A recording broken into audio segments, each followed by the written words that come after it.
every opportunity that I've been given by women, and largely by women business owners. And I think that that's something that is a pretty unique and incredible opportunity, from, bussing tables at Jenny's Lunchbox, getting hired by Jenny herself, to working with Carrie McNeil at Cole Couture, and Charlotte Brand at Florida Outdoor Advertising Association, and then Susie Mazolik at Beavis Funeral Home, and Barbara Boone with Leadership Tallahassee under Sue Dick's leadership at the Chamber.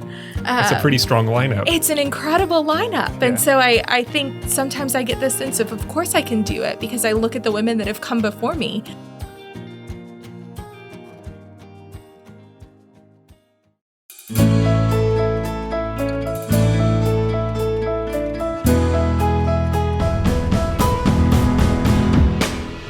From Fiore Communications, it's How I Got Here, a show of inspiring stories from Tallahassee area leaders, business owners, and neighbors, all the challenges, opportunities, inspirations, the twists and turns of life that led them to where they are today.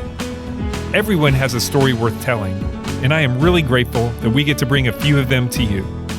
I truly have been changed by my conversations with these amazing people, and I'm confident you will be too. I'm Dave Fiore, and in this episode, I speak with Elizabeth Emmanuel, CEO of the Tallahassee Downtown Improvement Authority. The Tallahassee native started her career path on a field trip to a funeral home while at Tallahassee Community College, where she was offered a job on the spot by her future mentor. But it was a tragic personal loss during her time as a funeral director that led to the realization that she needed a break and the chance to pursue other opportunities. While her career has taken some turns, it is her caring for people, whether mourning the loss of a loved one or pursuing opportunities to engage in their community, that has made Elizabeth a respected and influential leader. We started by talking about how Elizabeth would describe herself today. Well, I would say I'm a Tallahassee native. I was born and raised in Tallahassee, and I did leave a few times, but thanks to the strongest magnet in the world at FSU's Mag Lab, I believe I was pulled back in pretty repeatedly. And I think there's never been a better time to be in our community. I sort of refer to myself as a professional enthusiast, because part of what I get to do every day is be excited about what's happening in Tallahassee, and especially in our downtown, which I really feel is the heart of our community. So you did grow up in Tallahassee. I did. So tell me about those early years. What was family life like for you in our hometown here? Yeah, I kind of joke that I never really made it very far in life. I've sort of always been downtown adjacent. Right. I grew up in the Lafayette neighborhood. I went to Kate Sullivan, Cobb, and Leon. So all my schools were on one street, and a lot of times I could walk to them. So even though I'm a millennial, I still get to say when I was walking to school.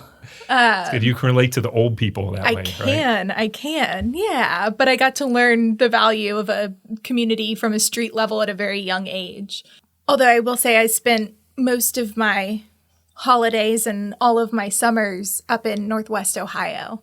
So I was largely influenced and raised by my grandparents and my family up there. What was life up there? I mean, did they live on a farm or something, or? My aunt and uncle did. Okay. So it was pretty idyllic. Yeah. A lot of, green pastures and cornfields and lakes. I went to 4-H camp with my cousins every summer. So got to learn a lot about cows and pigs and chickens and whatever their projects were. I got to sort of piggyback off of, which was a great learning experience. But it was awesome being able to ride bikes all day and living in a very small town. Did you do that a lot of summers? Every single one. Wow. My grandparents would drive down basically on the last day of school and pick me up. It was a 16-hour drive. They got it in their head one time that I liked Cracker Barrel, so we'd eat there for every meal. Did you ever master the golf tee game? I am not as good as I should be, given how often I've played it. I would think you would have had that down by now. You would think, but I am still someone that you could you could win against. But the farm thing, that's awesome. My grandparents had a farm growing up, and we didn't have to go as far, but I mean, those were magical times and something you can't really replicate. And it's a great experience, I know. So yeah, I feel really lucky that I got to grow up that way, riding horses and dirt bikes and just kind of really getting to be a kid and play outdoors. Yeah. Great combination between that and in Tallahassee. Nice. It was always a good foil, but it always made Tallahassee seem like it was a much bigger city. So I've kind of always viewed it as a more metropolitan place than I think a lot of other people would. Right. Do you have any siblings? I do. So I was an only child for 20 years, and then I got the best thing ever, which was a family. I got two, I sort of never referred to them as my step siblings, even though we were all much older when we got together, but two brothers and a sister. So that's been the best thing ever. Okay. Did one of your parents remarry? Or yeah, my mother remarried. Oh, okay. So she met her husband, Rick. Right. And I think with anybody that goes through sort of a shift in family dynamics, it's always a little tense at first, which is kind of funny to look back on because pretty quickly he became just the most incredible father. I mean, there was never a moment where he wasn't a parent to me. Right. So that was really remarkable to be able to have that and just be folded into their family from day one. Were your new siblings around the same age as you or different? Yeah, they're actually the oldest son and I are the exact same age. We're like a month different. And he went to Childs. So we kind of lived these parallel lives for our entire lives, and then became a family. So it was always kind of funny to tell people who my mom had married and who my family was. Right. But they're wonderful. So they're 32, 30, and then 18. Okay. So my sister's the youngest, but she's also the wisest and the most mature. Right. Without question. So she's... Even now? Oh, absolutely. Yeah. That's great.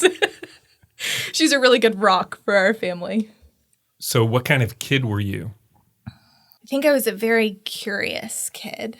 Always had a lot of questions and big imagination. I spent most of my time reading. What'd you like to read? Probably stuff similar to what I still like to read.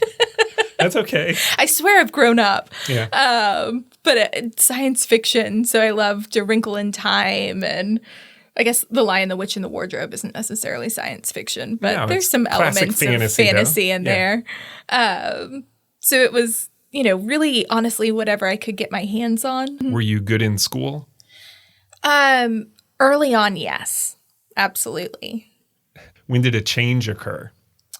I had some struggles in high school. They probably started realistically in middle school. There were some subjects that I would excel in, naturally literature, and more of the English. I did fairly well in science, but I always really struggled with math. And that just got progressively more and more difficult throughout school.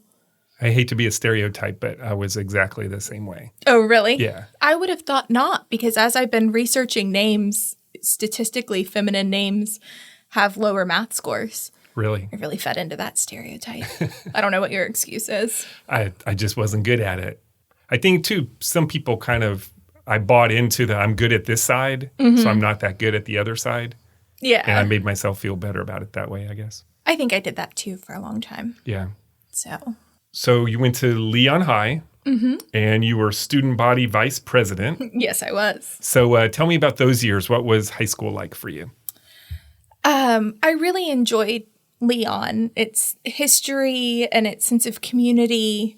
It was one of those places that was really inclusive for a lot of things.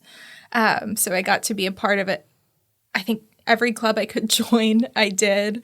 And then being with student government was just a really great foundation. There was a group of us that had been friends for a number of years that sort of rose through the ranks with student government, sort of always cheering each other on and saying, what do you want to run for this year? Okay, I'll run for this. And being very strategic about keeping our alliance together throughout high school. But we got to accomplish a lot of really neat things together. Okay.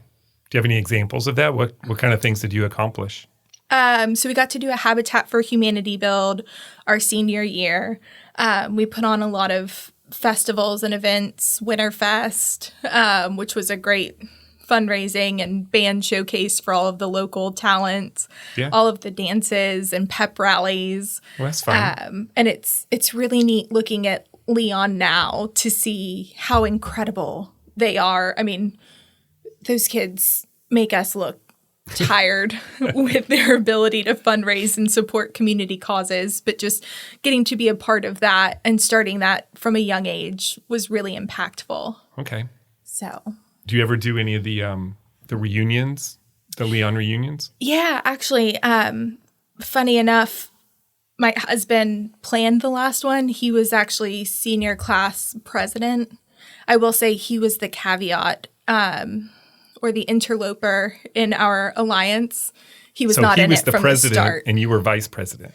He was president of senior class. Okay. I was student body vice president. This is a very important designation. Okay, sorry. Yeah, make sure we all understand the difference. So he was, so what you're doing here is making sure that everyone understands that you had a higher position than him. I did, right? Yes. And I thought that my ideas were better and his weren't. So I spent a lot of time voting him down because he beat my one of my best friends for that position. So he wasn't part of the alliance? He was not. He came in at the 11th hour, this new candidate, rookie, had never been an SGA. The nerve. Right. And he beat her. And so it disrupted a lot. Well, obviously you forgave him at some point. It wasn't until a number of years later. Well, I'm glad you were able to overlook that. And, we've all matured. Move on, yeah. Do you think leadership came naturally to you? Was it like innate in your personality, or did you have to kind of push yourself out of your comfort zone a little bit? I've always had to push myself out of my comfort zone. But I think there probably is a lot of innate tendencies that point in that direction. I'm always the person that says yes. And I think sometimes that's how you end up in leadership positions. You say yes enough. Just a willingness. Right. Absolutely. I think there's a lot to be said for that. But I've pushed myself a lot to get to where I am. So after high school, you went to Tallahassee Community College, right? Was it immediately after? No, it was actually close to a year later. Okay. What did you do in between? So I took nearly a gap year and actually moved to several different places doing volunteer and mission work. Okay. So I spent the majority of my time in Cuba and then, well, actually, interestingly enough, I spent the least amount of time in Cuba, even though I was supposed to spend more. It was in 2006 when Fidel Castro ceded his power to Raul. Right. And so we actually had to leave the country immediately. Dangerous. Yeah, which was unfortunate because it wasn't a dangerous place. It was a beautiful, incredible place filled with wonderful people. And I remember sitting in the office at the embassy. They were trying to schedule flights to get us out. And I kept telling them, I'd shake my head in the back of the person talking and say, I don't want to go. It's fine here. Everything's fine. Stop me in. But we ended up having to leave a few weeks earlier than we were supposed to. And then I went on to Guatemala for a number of months and lived there, working with a great local group, the Monroes. They'd started Solomon's Porch. And so we got to do a lot of really neat projects, digging ditches, AIDS, education. So it was hands-on helping people in these communities? It was very hands-on. So you're coming alongside ministries that are already existing and you come down to help out for a while? Yeah. I mean, and some of the things were, it's hard to tell what had greater impact sewing seat cushions for a coffee shop or trying to teach people to brush their teeth. I have some very mixed feelings about some of the things that I was involved with, but it was a really life-changing experience. And then went on to Uruguay and stayed there for a number of months. At the time, the Bishop of Cuba, the Episcopal Bishop, was also the Bishop of Uruguay. And so he spent 6 months in one place and 6 months in another. So we tried to kind of follow along his travels. And he was very involved with AIDS education there as well and homeless issues. So ran a soup kitchen. So one of my childhood best friends and I just kind of spent a number of months living and working with them. So did you go as a big group or just the two of you went? It was just the two of us. Wow. Yeah, and it's kind of wild looking back thinking how young we are. That was pretty adventurous. Yeah, how trusting our parents were to say, completely fine for you to go. So what was your motivation to go? Why, right out of high school, did you want to put things on hold to go do that? Well, I think we'd come up with it the summer before. I'd been going to Cuba in the summer since I was 15 on mission trips. Okay. So I'd had a long-standing relationship by that point with a number of the families there. Okay. And the year before they'd presented us with this, I think we probably presented it to them looking back to say, we'll come live with you. Won't it be helpful? But it was great. So I'd actually didn't apply to any colleges because I knew I was going to do this. And we would see when I got back where it would go from there. Right. Do you feel like that time impacted your outlook on things moving forward? Absolutely. I think when you have those kind of experiences at a young age where you're sort of forced to be a little more independent because you can't just go home, and it's actually very difficult to call home even, but you learn to depend on yourself and on those around you and on the kindness of a lot of other people, and you bring yourself up. So when you got back, then you decided to go to Tallahassee Community College and get your AA there. How did that go? It went miserably. I failed out of my first semester there, so that was really difficult. Why do you think that happened? I think it was a number of things. Assimilating back to American culture.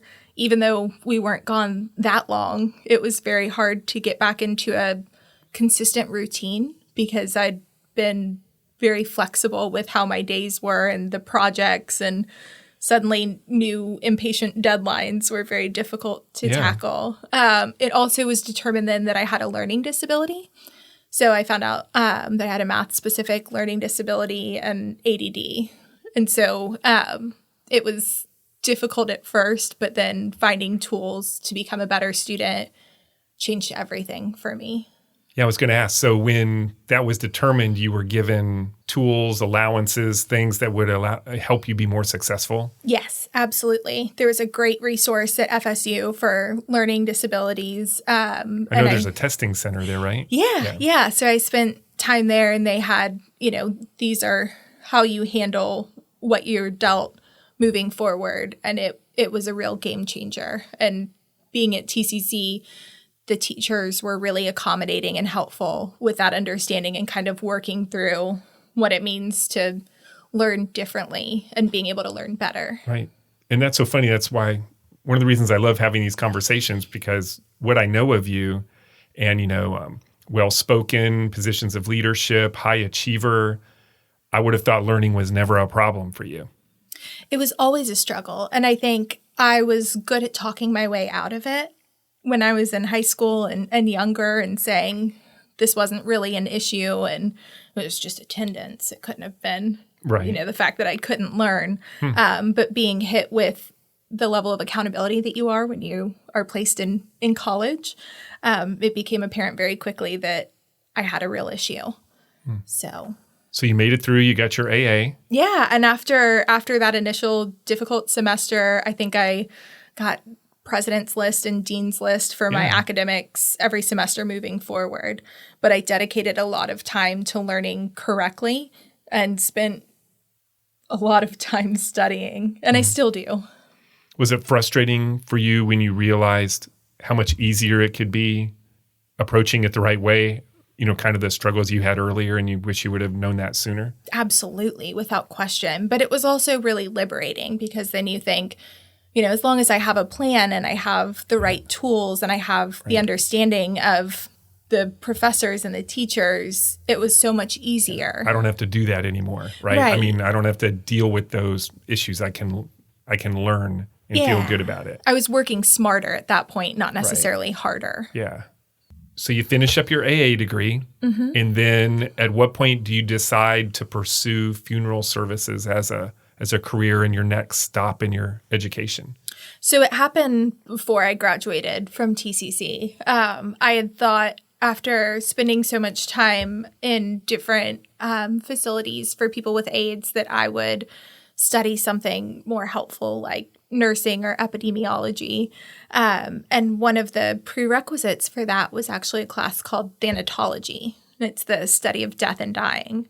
So I took that class while I was at TCC, and interestingly enough, the teacher always did field trips to funeral homes. So I showed up for the field trip and sat in front because that's, one of the things that they tell you to do if you have a hard time concentrating. Right. You sit in front, you take notes while you're learning. You ask questions to better digest the information. So I did all of those things. And afterwards, the woman giving the presentation pulled me aside and said, "Would you like a job here?" And I looked at her and thought, "Lady, you're crazy." But then I thought more about it. And she said, no, really, we don't have a lot of young people in the industry. We don't have a lot of women. I mean, she just had this incredible story about caring for the community and breaking glass ceilings and what it meant to be a funeral director. And it started really resonating, the care and compassion. And then she told me what they paid, and it wasn't so bad. Yeah. So I took her up on it and went in for an interview and was hired as a staff associate is what they called them. Right. And this is at Cully, right? Yeah, it's at Cully Meadowood. And the woman was Susie Mazolik, just to name drop. But she's one of the most recognizable figures in the industry, and not just because she's tall, but because she's an incredibly wonderful woman. And she took a chance on me, and I took a chance on her, and it changed my life. Yeah, so she obviously saw something in you more than just asking questions, but saw kind of a spark and an interest in you. And what did that mean to you that she recognized that and pursued you in that way? I think it was one of the first times in my life that sort of happened. And I've always been very open to whatever the universe is pushing my way without sounding hokey. But I think you have to be open to the fact that these things get put in your life, these opportunities, for a reason. And this seemed like a good one. So I thought I shouldn't just brush this aside. I should really pay attention to what she's saying and what she sees in me, because she's also not one to do something in that manner. As it turns out, she's a very, very sensible woman. It was the right time in all circumstances to do that. So it was a pretty incredible opportunity. I got to do a lot of things at a very young age. So you're still going to school and studying general studies, right, for your AA, and then at the same time now you're learning in industry, learning, kind of entering a career at the entry level, right? Yeah. So what kind of activities were you doing? How were you helping? How were you learning the funeral services industry? Yeah, it was a great education early on in what that job entails, because I learned firstly that it's a 24/7 job. So I worked the shifts that were not as appealing to other people. I did removals, which is actually when you go into a place where someone's passed away and you take them into the funeral home's care.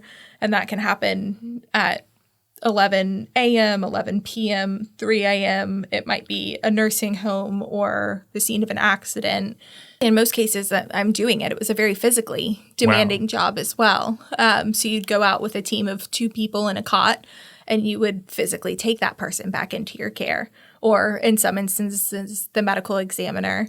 But it was an interesting physical challenge. Yeah. In some instances, because unfortunately, not everyone passes away very peacefully in their homes. So at the same time that I was working as a staff associate at Cully's, I was also an embalming apprentice. So that's something that I've probably done the longest. And I think it's one of the most important aspects of the funeral industry. So what is embalming? It is a method of cleansing the body and retarding decomposition. So it's essentially to restore a lifelike appearance in a very sanitary way. But it's a very scientific process of ensuring that you've got the right balance of chemicals, that you understand what different aspects surrounded the death so that you can better equate for it to restore that lifelike appearance. But it's one of the things that I miss the most about the industry. Sometimes I sort of, when I need to calm down, I talk myself through the steps of embalming. But it's a very respectful process that has a great reward and benefit to those people that see their loved one looking at peace. Right. After you finished up at TCC, and then you went on to continue your education at Mid-America College of Funeral Services, and that's in Indiana, right? So tell me about your experience there and what that was like. Yeah, I sort of joke that mortuary school is exactly as creepy as you think it would be. It was a lot of people in trench coats, surprising amount. It was also Indiana, so it was much colder there. Right. But there was an element of a mortuary school that attracted people for whatever reason that were sort of misfits. But then there was a large percentage that were also second and third generation business owners. So it was a really interesting class dynamic to have people that certainly had a morbid curiosity. I think everybody in those classrooms did, without question. But our classes, while I graduated with a bachelor's, looked sort of like college classes, but a little different. So it was a great time, a fascinating time. I really do, with all of my challenges, I love to learn. And so this was just the most interesting set of classes. We had funeral law and religious practices and psychology of grief and family counseling and restorative art, which was probably my favorite class. You actually end up modeling features, human features, and learning how to restore features in the case that someone may have lost those, and however they may have passed away. But you learn a lot about color composition and skin tone and facial shapes, and it was a fascinating practice. Tell me how important that is to a family to see their loved one the way they, more like the way they remember them, and not the result of what may have happened to them. Yeah, I think it's hugely important. And I know that personally and professionally, to be able to look at your loved one and see that they look like themselves, although it's very difficult because you learn pretty quickly in mortuary college and in life that some of those features that bring the most animation are a person's eyes and their mouth. And when you don't have those open and you don't have the reactions you do, no one's ever going to look like themselves. But being able to restore those lifelike features and part their hair the correct way and make sure that they were wearing the right tone of blush or lipstick, or, their skin wasn't too different than what it would be as their loved ones remember them, it brings a great sense of comfort, especially if they've been sick for a while, or if there's unfortunate circumstances surrounding their death. That just feels very important to give people that closure. Right.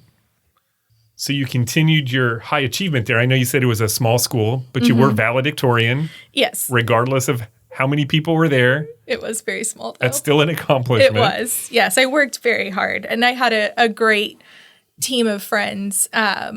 We were all, I guess, looking back on it, nerds. And we spent a lot of our time together studying. We'd have all-night study parties. I created a flashcard system for the entire class so we could all quiz each other. We were very into learning. On weekends, we'd go home to their families' homes and visit their families' funeral homes and see, what it was like in other areas. So not a typical college weekend kind of activity. Probably not at all, come to find out. So who knew that that's not what most people do on the weekends in college. So whose funeral home are we meeting at this weekend? Right. Exactly. And we'd all pile in a car and go, go see how it was done. And you'd walk through their facilities and talk to their parents and say, what happens in this situation. Right? I mean, that's pretty cool in college to have a passion for something that much where you just can't get enough of it and you love learning about it. And not everybody gets that. So we were way too career oriented, too young. But it was also an industry where most people had grown up working. So it was sort of the thing that they knew. And it was really exciting, which sounds odd, but to be a lot around that level of interest and experience and being able to understand how differently things work for different communities and religious sects. It was just a fascinating experiential learning opportunity. Right. Yeah. So after you earn your degree, to practice, you have to be licensed, right? So that is I assume that's a separate process? Yeah, and there's a national licensure. You take a national exam for both the arts and the arts and sciences of being a funeral director, as well as some of the other components. So it's split into 2 segments, and it's 4 hours each. It's a pretty grueling experience, and it's the National Funeral Director exam. And then depending on what state you go to, there's a separate state licensing, and certain states have certain requirements for when you can take the test. In Florida, you have to be you have to work for a year prior to being able to take that. But you had to declare it when you graduated. So I graduated, and I think I declared 4 or 5 different states that I thought maybe I would practice in, because I was pretty sure at that point I wasn't going to come back to Tallahassee until I realized how difficult it was to get a job in the funeral industry. I'd really taken for granted the fact that Susie took a chance on a young woman, and it is, changing now, and we've seen a great evolution, but largely a male-dominated, family-dominated industry. So when you would send out resumes or inquire at funeral homes, they weren't interested in you because of being a young woman? Yeah, and lack of connection. They really want to be able to vouch for your character and who you are and who you know. So I felt lucky. I was the only one in my class to get an interview in a very prestigious funeral home in Louisville, Kentucky. And I sat down with them, and we had an interview for an hour. And at the end of it, he looked at me and he was like, well, we're not going to hire you, but you'll be all right. You make great eye contact. And it was like, what is that? No, I want this job. Right. I mean, I understood this to be an interview. And he was like, well, we just wanted to meet you. We like to know who you are, and we'll keep your resume on file. So a year went by, and I got a phone call from this funeral home, and they offered me a job as a secretary. Really? That was as good as it was going to get. And so that was a pretty eye-opening experience to think this isn't as easy to make it in this industry as I'd thought, because I had such powerful role models coming up. Right. And that was really tough. Yeah. So do you think it was, because I understand I guess a little more the relationship, and we don't know you're not from around here, you don't come from a family that everybody here knows and that they'll trust you more easily. I guess maybe I sort of understand that a little bit more, but the other parts I don't think that still was going on. Yeah, and this wasn't 50 years ago when you would expect for this. It was 10 years ago. Right. Do you think it was more gender or age? I think it was both. It's very difficult being both a young woman in an industry that's largely dominated by older men. So that was difficult. You were up against someone that had done it longer and knew better. because there was physical demands of the job, I think they'd look at someone smaller in stature and think, there's no way she can do it. And it didn't matter that I had years of experience on my resume or was the top of my class. It was very much not what they were looking for, because it felt to me like because I wasn't an old man. Yeah. So did you come back to Tallahassee to take a job at Beavis Funeral Home, or did you come back to Tallahassee and then apply and it worked out from there? Yeah, I came back to Tallahassee a little defeated, to be honest. I'd exhausted all of my options in 3 other states, and came home because at the time someone said, I know Rocky Beavis, I think I can get you in. And that's unfortunately what it takes. But I went in and, had 3 copies of my resume. I think I sent it to Rocky in advance. But he is one of those people that cares not at all about what's on paper in the best way. He's more interested in who you are as a person and how you handle yourself and if you would be a good advocate for those families and for his business. So I still to this day don't think he ever looked at my resume. But he knew you were the kind of person he could entrust with the families that they care for. Yeah, I spent a few hours talking with him and some of his other funeral directors, which at the time were all men. So I was one of the first females that they'd hired in a number of years. There'd certainly been other females that had worked in the funeral director position, but it's interesting coming in and being in my early 20s in a very male-dominated industry, but they took the time to listen to me, which was nice. So it was a good fit for me to be there with them, with a firm that was locally owned and operated, that had a really good understanding of our community. Right. And I would imagine with somebody like Rocky that him taking you under his wing, and if he was with a family and saying, this is Elizabeth, you can trust her, that helps bridge that gap until you could prove it. Prove it, yeah. It's a lot of proving it. I mean, it was absolutely almost relentless having to prove myself to every family that I sat in front of to say I was worthy of their trust. And it's not just because I was a young female, although sometimes it was that. Right. But even just being new to the industry, there's a level of difficulty in people's trust in your abilities. So that was... Especially in such a stressful time. There's nothing worse than when a family comes into a funeral home. I mean, they're having the worst time in their life. So you want to be the most trustworthy person and the most worthy person to take their most loved possession into your care. It was not a light responsibility by any stretch of the imagination. So it was very gratifying because you wanted to prove yourself every day to every family that you were worthy of their loved one's care. Hey everybody, I'm very pleased and proud to announce that How I Got Here is now sponsored by Socially Loved TLH. When I realized that the podcast may actually be getting listened to, I wanted to find a partner that would have the same general goals and benefit from reaching our local audience. That's why I'm so excited about connecting you with Socially Loved TLH. You have probably seen their books around town for years, but wait till you see what's coming in April. It's a similar concept, reinvented in a new and exciting way. I encourage you to be part of their new Facebook group, Socially Loved by TLH. Just search it, answer a few questions, and you're in. Join your neighbors, including me, who are already on board and sharing stories about the people and places that make Tallahassee special. Check it out today. Again, that's Socially Loved by TLH on Facebook. Thanks again for listening. Now back to the show. So tell me about that. Now you're at Beavis, you're not in school, you're not an apprentice, you're a funeral director, you're responsible for what's happening with these families. Tell me about how that went and, what that process was like of learning your job that way.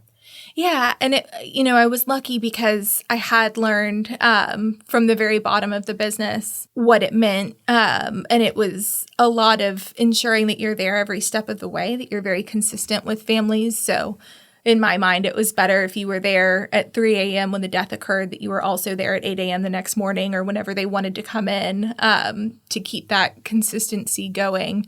But it was an incredible opportunity being in Tallahassee versus being in other communities, because in larger communities, they might have a Jewish funeral home and a Hindu funeral home and a Catholic funeral home. But in Tallahassee, there was just funeral homes. Right. And so we got to experience a lot more of the incredible cultures that exist within our own community.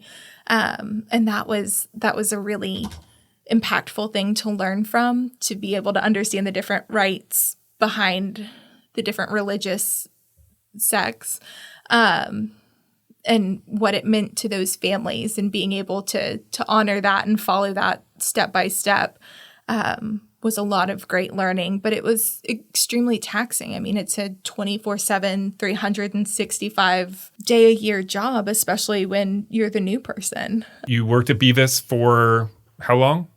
5.5 years. 5.5 years. So tell me, had you decided that you were ready for a career change, or did the position of the chamber present itself and that was just something you really wanted to pursue, or what happened there?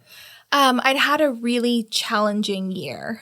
When you come home and you work in the town that you grew up in, everyone that you deal with is your family, or, a friend of the family, or their family is your friends. So Sure. You're never dealing with a stranger. And that can be really difficult, especially as a young person, when unfortunately the statistics are that, people in that age group pass away in very unfortunate circumstances. So I'd lost a few people close to me, and I was the person that was lucky enough to take care of them. And that's something that I will always treasure, but it does make it really difficult. My stepfather passed away unexpectedly, actually on my birthday. Oh, sorry. And so that was something that really defined my life. There was kind of a before and after from that moment of everything, where you go through a fog when something like that happens. You lose sort of your sense of self. My mother lost her sense of self. She lost her better half. She lost everything that she had ever wanted. And you can't separate yourself from that. So it's really difficult being in an industry where you are supposed to help people through the worst time in their lives, and you're having the worst time of your own. Mm-hmm. So I realized that I couldn't be a good funeral director in that circumstance anymore. So this happened during the last year you were at Beavis? It did, yeah. And as much as I tried to think I can pull it together and I can be there for my family, I just started seeing how much I had lost, and how much I had lost out of because of that job. They'd always go to the Florida-Georgia football games, and I never made the time to go because I always thought work was more important. And you realize when you no longer have that opportunity to go to those family games that work's the least important thing. And so it was a big perspective shift that happened. But I also wasn't my best, and I knew it. And I knew that was an industry that you have to be your best at. Right. You have to put the face on no matter what, right? Yeah. But it can't be that you see your loved one in every person that comes in. And that's exactly what was happening. So I wasn't able to separate myself from work any longer. So I went and talked to the one person that didn't know me professionally. I'd never taken care of anyone in her family. And that was Barbara Boone with the Chamber, with Leadership Tallahassee. And I didn't tell anyone else at the funeral home. In fact, Susie was on vacation, that I was going to do it. But I just said, what else should I do? I'd asked a number of other people that I really respected, and they gave me answers like hospice and related fields that I just wanted a clean break. I didn't want to go to another funeral home or be around that industry for at least a little bit, because I'd done it for so long at this point. I mean, really, it was nearly a decade. And I was very young for that. So I wasn't even sure that I could do anything else. I wasn't sure how those skills would translate into anything. But it was a great conversation sitting down with Barbara. I'd spent the year before in Leadership Tallahassee as a graduate of Class 32. So I got to know a lot about the Tallahassee community in a way that I'd taken for granted most of my life and thought, there's so much more out there that I want to be a part of. And if anybody would know what I should do, wise Barbara would. She is wise. She is very wise. So I sat down with her and she said, and again, a very serendipitous moment, that there might be a position open with Leadership Tallahassee, and would I be interested in applying for it? And it was like, without question. I mean, absolutely. That felt like, God was shining in on that moment to say, here is the most extraordinary opportunity you could be offered outside of a funeral home. Right. You took a job as a program coordinator with Leadership Tallahassee. Mm-hmm. Did that position exist before, or was it new? They had sort of created it with board direction. They'd had, the history of Leadership Tallahassee had been going on for 32 years, and they'd had a number of part-time people in positions similar to that. But this was an opportunity to do it full-time. And for those who don't know, tell me what Leadership Tallahassee is all about. It's all about cultivating community servants. So getting a diverse group of people from all different walks of our community together in a flagship program, which is Leadership Tallahassee. And you spend an entire year going through different parts of the community, from healthcare to government to education to arts and culture to science, learning about the different industries and the different buildings and support services for all of these venues. And you network with people that you would otherwise never have a chance to really get to know as well, because it's one day a month. It sounds like your year was very impactful to you in kind of opening up your eyes to opportunities you didn't realize existed. And buildings that you drive by your entire life and you think, well, I know what that is, but you have no idea. It's incredible the things you take for granted being from a community that you never have the desire to learn until you're forced to learn them. So I felt like I got a lot out of that program, even though I was born and raised in Tallahassee, because it opened up my eyes to what our community really has in it. Right. Both buildings, programs, and people, right? Absolutely. People you would not intersect with normally. Absolutely. And I think, some of the coolest things have come from those friends that would have otherwise never been my friend. I was fortunate enough to go through Leadership Tallahassee last year as part of Class 36, and had a couple of my classmates on the podcast already, and people, in some cases I wouldn't even have known who they were otherwise, and that has been a huge blessing and benefit of the program. During these years while you're at Leadership Tallahassee, you're also volunteering a lot, which you still are, but some of the places you volunteered were Tallahassee Welcomes You. You were a volunteer catalyst with the Knight Creative Community Institute, known as KCCI, a member of Sunset Rotary, fellow Rotarian here, and you served on the board of the Tallahassee Symphony Orchestra. I mean, you were doing a lot of stuff. So how did you find time to do all that while you were obviously involved in a busy job as well? I slept very little. Yeah. It was which is sustainable for some amount of time, right? Well, it was kind of a trick that I'd picked up from the funeral days of needing very little sleep. Right. And actually, it was Rocky that insisted when I moved back to Tallahassee that I get connected and that I volunteer. I think funeral homes are some of the most community minded, and he's the one that suggested I become a Rotarian, and that was a great experience. And then, without question, it's a priority of Barbara to encourage people to serve in the community. So I got to do a lot with her blessing and sort of on Leadership Tallahassee's behalf that helped build community. Because if that's one of the things that they say the graduates need to be doing, they also give their employees time to do it. That makes sense. And the tools to do it. So, and you may not have realized it at the time either, but all this volunteering time and being involved is also helping lay the groundwork for your next career opportunity. You left in February of 2019 when you were named the CEO of the Tallahassee Downtown Improvement Authority. You were one of 23 people who applied for that position. Obviously, it was a pretty crowded field, and you were one of the younger applicants there again. I mean, honestly, what did you think your chances were at the beginning? Where was your mind at when you first applied for that job? It was one of those things that, again, just felt like the right time at the right place. I went into Barbara's office the afternoon that the idea kind of was thrown at me or came to me and said, I think I have to do this.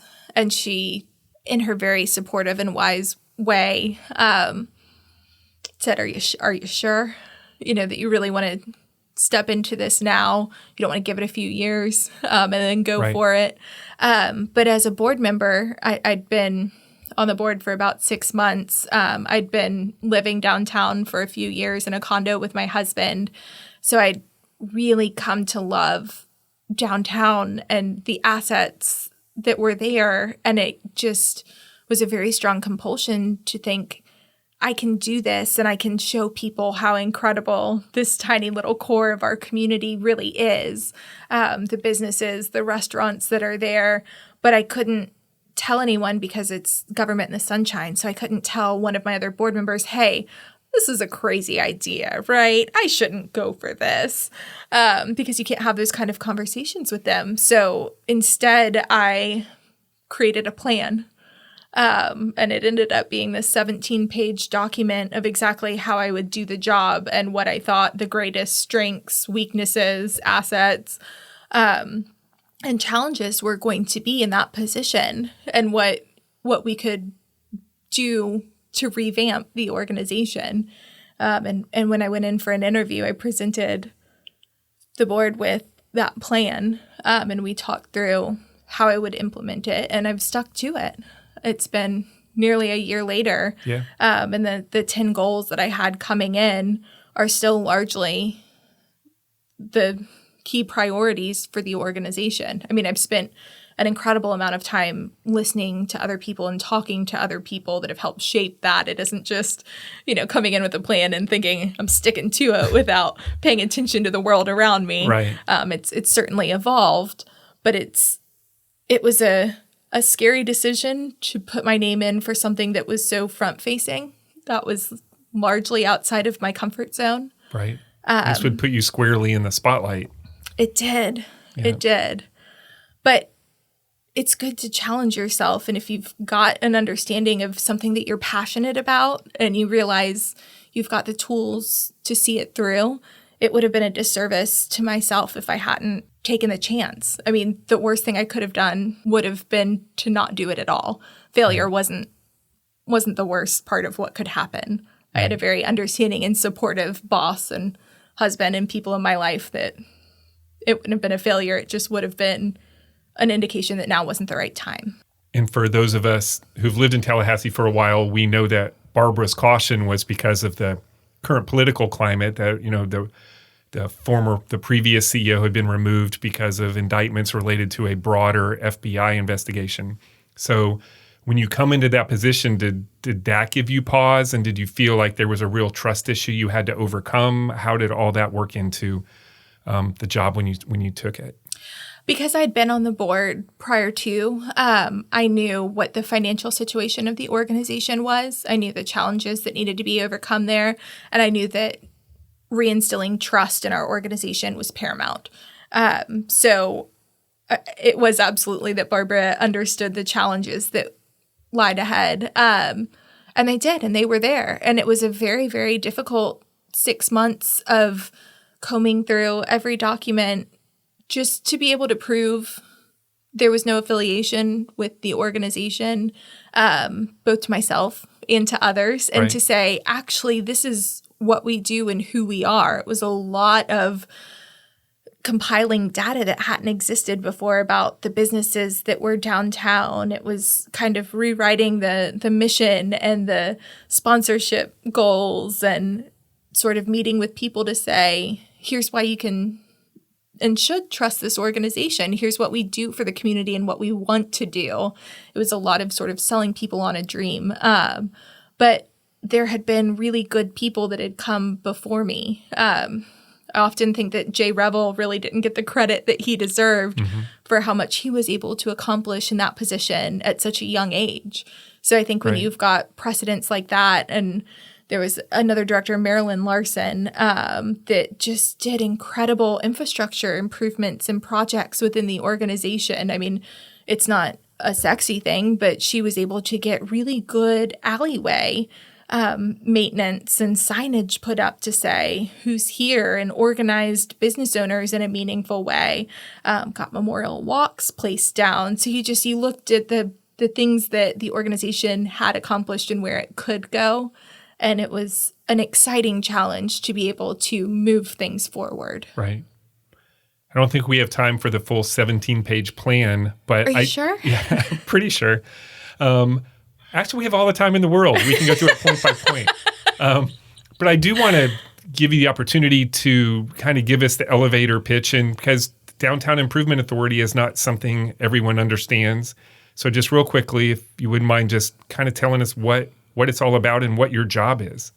Yeah, I mean, the Downtown Improvement Authority is essentially a quasi-governmental special taxing district where the businesses therein pay the taxes to see the changes within that district. So it's 630 businesses and 500 residents and 250 buildings that kind of comprise the urban core. It's much smaller than what most people think of as downtown, but it has 34 restaurants and 11 museums and galleries and 10 different retail shops. So there's a lot more there. But it also has a number of incredible community events and public parks and spaces that make it a really great place for all of our community, not just the 20,000 employees that happen to work there. So it's been a great year of sort of building this reinstilled enthusiasm for downtown and what it should be. Do you see some momentum being built in downtown as far as excitement and support? And kind of, I know that over time, there have been efforts and people get excited and then it kind of wanes. But do you see things moving forward in a way that you're encouraged about at this point? Without question. I think in a way that I almost didn't imagine, being able to see how grateful people are and enthusiastic they are about, let's do this next and let's do this again. And this was great. It's a lot to manage because we are a really small team, but it's a really good team. So it's great to be a part of building something bigger with the momentum that we have. And I think we'd be silly to not continue that. That in some cases the snowball effect is the best thing that could happen for our organization, as long as we can keep that momentum going and continue to drive value back to those businesses and the residents to ensure that the downtown is something that they want to be a part of. Right. So you live downtown with your husband, Christopher. So tell me how you met. And, well, you already did. You met in high school when he took it upon. He went rogue and ran against one of your friends for Leon student government. He did. So, but you said you eventually forgave him. So I assume your paths crossed again at some point. They did. And it's a very bittersweet thing. My first week back in Tallahassee on the job at Beavis, Brooks Rogers was killed by a drunk driver. And that was one of the first families that I worked with at Beavis. I'd known Brooks since he was in kindergarten. So it was a real difficult, heartbreaking tragedy that had just occurred. And Brooks was also Christopher's best friend. Okay. So they came into the funeral home to spend some time with Brooks, and he hugged me. And I went home that night and called my mom and said, I think I've got to quit. I said, I think this job's getting to me. I just let Christopher Emmanuel hug me. That is something I would never do. And she's like, you're right. You are emotionally distraught. Let's reassess in the morning. But that was just one of those examples of how far we've actually come. But he wrote me my first thank you note because of that. And he had very good penmanship, and it was a very kind letter. So did you not really like each other in high school? Not at all. Really? No. Mortal enemies, arch nemesis. Really? Yes. I have never More felt... than just the election thing? Yeah. Because it doesn't seem like that big of a deal, but maybe it was. Oh, high school politics, it was. Yeah, I guess I'm being naive about that. Right. It was everything at the time, and I have never felt indifferent about him. So you went from really disliking him to falling in love. There was nothing in between. There was absolutely never anything in between. So you questioned everything when you let him hug you that time, right? I did. Yeah, that was sort of a wild. Who knew that would be so wild, right? Right. But it was something that was really life-changing. And to get that thank you note from him that had talked about how much we'd both changed and how kind I was, it was a really sweet gesture in a very difficult time for both of us, and certainly for the Rogers family, who we've both remained extraordinarily close to, which I couldn't be more grateful for. But at a honorarium for Brooks a year later, he was there, and I'd still had the thank you note up on my desk, and he asked me out. And so we've always sort of joked that Brooks is our matchmaker, and there wasn't anything else in the world that would have brought us together. Yeah. We're very grateful to him for that. Right. And I imagine that moment, especially just coming back to Tallahassee, being faced with probably the toughest circumstances almost possible, for him to reach out there, I imagine that really meant a lot.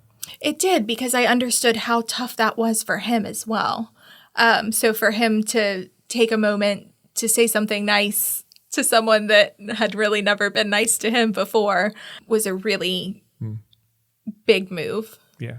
So you're saying he wasn't pining for you either all those years? Not at all. Not at all. Well, I'm glad you worked things out. Yeah, he's a tremendous person. One of the people I think that I admire the most. And he pushes me probably more than anyone else ever has. Right. He's a big dreamer. So that's something that is annoying sometimes, but really infectious. Right. Well, I saw on your, I guess it was on your resume, you called him your chief volunteer. He is. So what does that mean? Like it or not, it's a very poorly paid position for him. But he's kind of always been my confidant in a lot of things in life. But he's also the first person that when I get these bright ideas, he's right there ready to help me implement them. Right. So sometimes he ends up spending a lot of hours downtown as well, kind of talking to different vendors and business owners and helping move coolers from events. And gotcha. He's a great, chief volunteer. And you are expecting an addition to your family here soon. Yes. Which I know that will date the podcast at some point, but I still want to, that's about as significant event as there is. So I wanted to address that. So first, congratulations. Thank you. And when are you due? In March. So we'll see how far we get before the podcast airs. That's right. But we made an effort to make downtown more family friendly ourselves. Yeah. So we're bringing a child along for the ride. Yeah. Final two questions, Sure. and then we're out. Looking back, what is the one thing or person that changed or altered the trajectory of your life to this point? Again, I can't pinpoint it to one thing, but I think what has empowered me the most is the fact that while I still am very young, I've worked for about 20 years now, and I've only ever had one boss that was a man. Every opportunity that I've been given by women, and largely by women business owners. And I think that that's something that is a pretty unique and incredible opportunity, from, bussing tables at Jenny's Lunchbox, getting hired by Jenny herself, to working with Carrie McNeil at Cole Couture, and Charlotte Brand at Florida Outdoor Advertising Association, and then Susie Mazolik at Beavis Funeral Home, and Barbara Boone with Leadership Tallahassee under Sue Dick's leadership at the Chamber. That's a pretty strong lineup. It's an incredible lineup. Yeah. And so I think sometimes I get this sense of course I can do it, because I look at the women that have come before me and they have really laid the groundwork and left an incredible impression on what the possibilities are. And it's never felt limiting. So I think I'm really, really lucky in that regard. I've got, sometimes I joke, but I've got 3 moms. When my stepfather married my mother, that was his 4th marriage. And in the Brady Bunch way her family's worked out, his 2 other ex-wives are now just as close to me as my own mother. So I've kind of always had these incredibly strong female figures that have shaped limitless possibilities for who I could become and never told me I couldn't do this because of who I was. And I learned that myself, that I didn't have to be set back in that way. But I've had incredible women come before me, and I'm so appreciative of that. Okay, final question. This podcast is named How I Got Here. So where do you think here will be for you in 3 to 5 years from now? I mean, I ask myself every day, how did I get here? I feel very lucky to be where I'm at. And I hope, that the role that I'm in right now is one that I'm in for a substantial amount of time. But I hope to look around and see some of those things. The exciting thing is that 3 to 5 years, that is our community's bicentennial. So we get to all reimagine together what our community looks like and work towards those goals that everyone wants to see happen in Tallahassee. I hope we're all much more confident about where we've come from as a community, and we can name 5 historical facts and 5 influential people and 5 celebrities that came from Tallahassee, and hopefully we'll all be, celebrating with them how far we've come as a community. But I think it's a really exciting thing to look ahead at where we could all be, because I've never really thought that I got here alone. I think I've had a great group of support helping push me through. So I imagine those people will still be there, and we'll be building a better community together. Right. And you'll probably have a 3 to 5 year old along for the ride. That is the hope, yes. We don't want only children, so hopefully there's a growing family.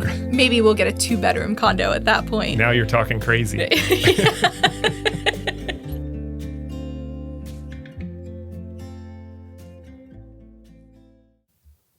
That was Elizabeth Emmanuel. At the end of our interview, after I stopped recording, it occurred to me to ask her one more question. I asked her if she ever thought she would return to the funeral business. Without hesitation, she said she was sure she would when the time was right. She loved it too much to never do it again. And I'm certain that if she does, the families she cares for will be grateful she did. Thanks for listening to the show. You can subscribe at Apple Podcast, Spotify, or wherever you get your podcasts.